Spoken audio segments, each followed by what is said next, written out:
the look that I have today. It is inspired by this photo here of Courtney Love. I was wanting to do a 90s look because I recently purchased a couple of things that were very like 90s colors. But anyway, this is the picture that I'm going off of. I did more of a berry lip rather than that brown nude lip because she also wore this kind of a lip color very often as well. And I really just wanted to do something different.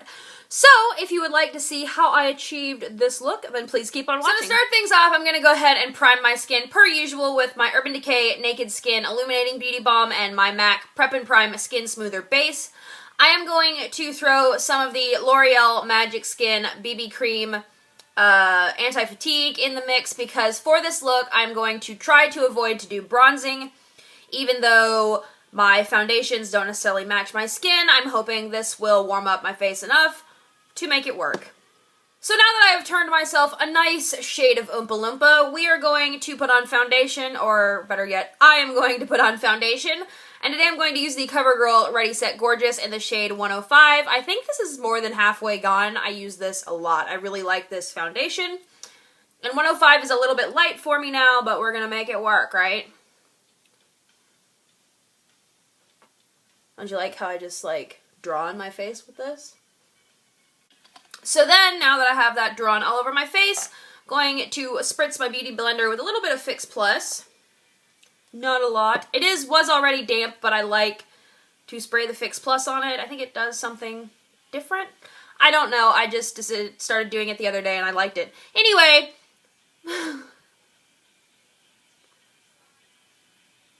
So because I look really pale in person and incredibly pale on camera, I'm going to do some cream bronzing rather than using powders, because with a cream it's just going to look a bit more natural. And for that I'm going to use my MAC Pro Sculpting Cream in the shade Copper Beach. This was a limited edition color. I do believe they still have sculpting creams, but they are pro products, so you would need to go to a store or get them online. But I don't use this a lot because you can't get it. But anyway, I'm going to use my Real Techniques Expert Face Brush to apply this. And I'm just swirling it in there. And then I'm going to take off any excess off on the back of my hand and just kind of start warming up my face, hitting the high points of the face. So going up on top of the cheekbones. This will just add the little bit more color to my face because I feel super pale right now. And this brush will really buff this product in as well, which will just make it look all that more natural.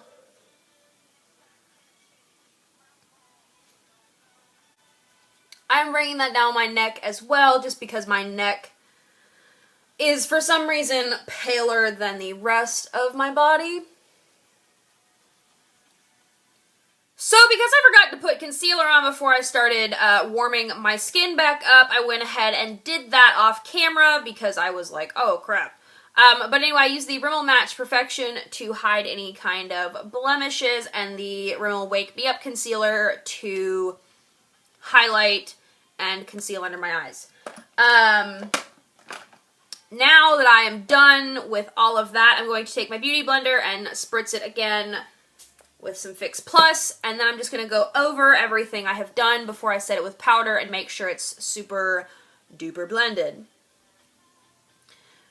This will also help it, again, be pushed into the skin and just have everything look a little bit more natural.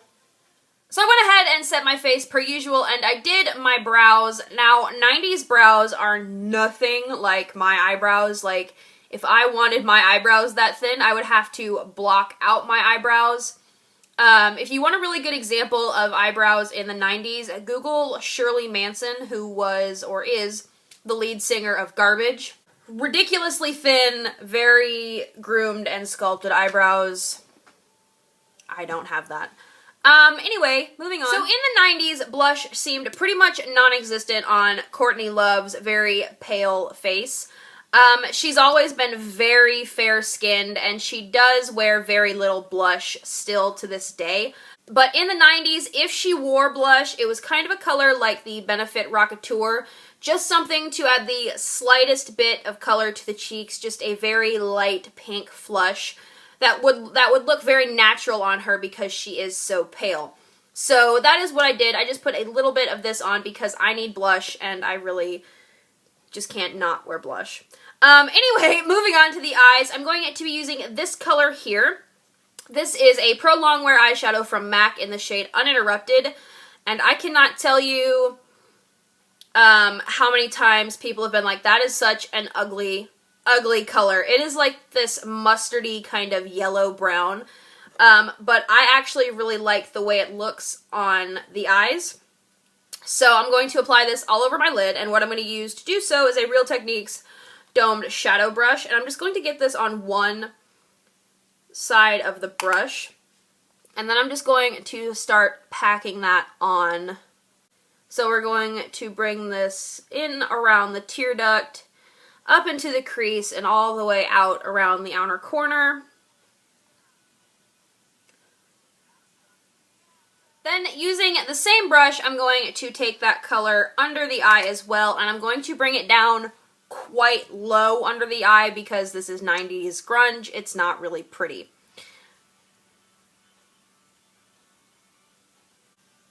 And you really want to make sure, if you recreate this look, that you are surrounding the complete eye with this color. So around the tear duct, all that jazz. You kind of want to look like you got punched in the face. That's what we're going for, pretty much.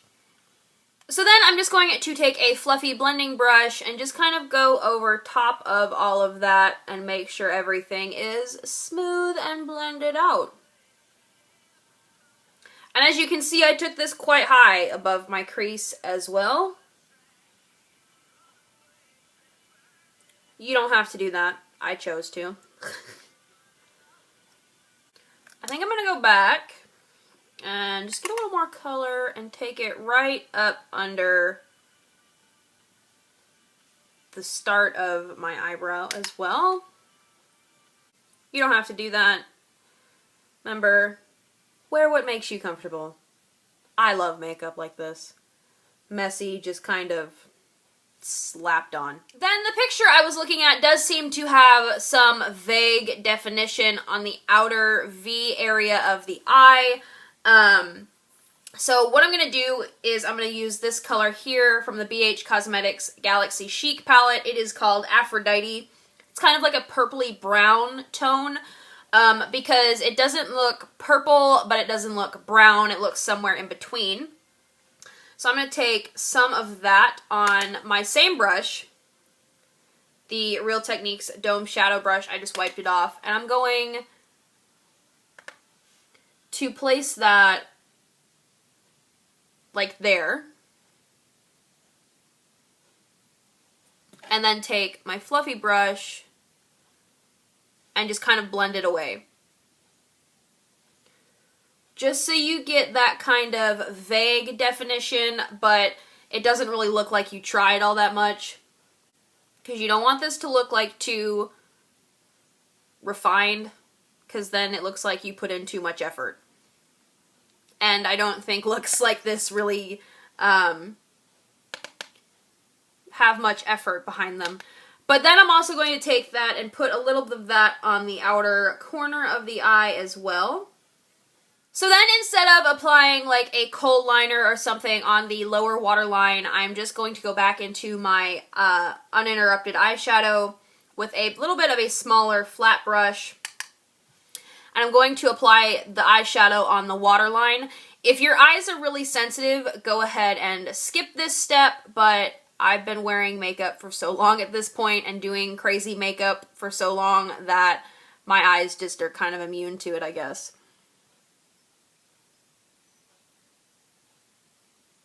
So at this point, you should look like you got punched in both eyes, and they are healing. But anyway, I'm going to use this black kohl liner to tightline and kind of separate those colors from my eye a little bit.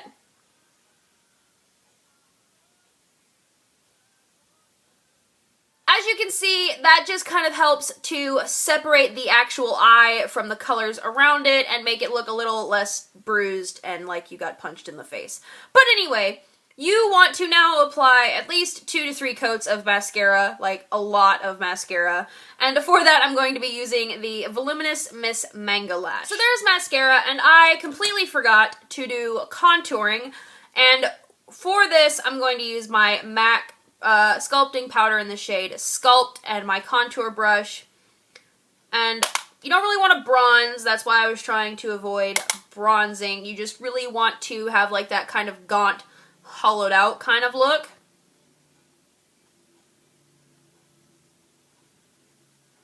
So I'm just going to be doing my cheekbones as well. So now Courtney Love either has on this really shiny red lip or a dark berry lip in the pictures I found of her. We're going to go somewhere in between. So first, what I'm going to do is just take my powder brush with any kind of powder and just powder down my lips to get rid of any moisture. Because I did have a really heavy lip balm on and it just is not coming off the way I want it to. Then I'm going to go in with the shade New York Apple from MAC, which is a frost finish, and it's one of my favorite colors. And I'm going to apply that all over my lips. I'm not doing lip liner because this is not meant to look like a serious amount of effort was put into it, but it kind of does at this point. Anyway, applying this. So then I'm just going to take my finger and pat that in so it looks more like a stain. Again, like I said, you don't want this to be too neat or too clean. Then over top of that, to make it the slightest bit more red, I'm going to use this, I don't know. I'm going to use this instead. This is the NYX Butter Gloss in the shade Red Velvet. Just to make it a little deeper and a little more red, I'm just going to dot that like that on my lips and then use my finger really quickly. Hi again. I thought I would throw in this lip option as well. This is MAC's Cream Stick Lip Liner in Burr, and then Kat Von D's Studded Kiss lipstick in the shade Lovecraft. So that is another option you could do if you don't want the red or berry lip. And with that, that is our finished Courtney Love inspired look. It's not quite as dirty as hers, but it is what I was inspired by this morning, and I hope you guys enjoyed, and thank you guys so much for watching, and I will see you in my next video. Bye.